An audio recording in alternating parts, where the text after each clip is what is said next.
म्हणजे फक्त निवडणुकीपुरतं नाही निवडणुकीपुरतं त्यांचं कधीच नसतं ऑल ते कंटिन्यू जनतेत असे असतात आणि जनतेसाठी त्यांनी आत्तापर्यंत इतकी कामं केली आणि स्वतःसाठी कधीच काही मागितलं नाही.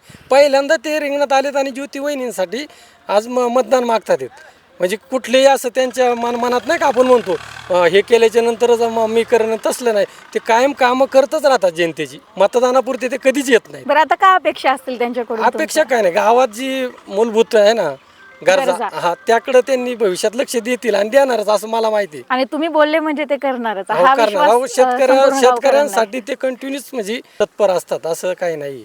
त्यामुळं असं काही नाही का बाबा हे लोकविरोधक काय बी बोलतील, वळसे साहेबांनी कामं नाही केली, हे नाही. अहो, वळसे साहेबांच्यामुळं तर गावचं नंदनवन झाले. इथं निमगाव भोगले यायला रस्ते नव्हते तर पहिले, सगळीकडून रस्त्यांचं जाळं केलं वळसे साहेबांनी आणि त्याचा पाठपुरावा कुणी केला? पाटलांनीच केला ना. शिरूर आंबेगावचे ते अध्यक्ष आहेत आणि अध्यक्ष असताना त्यांनी भरपूर कामं केलेली आहेत तिकडं.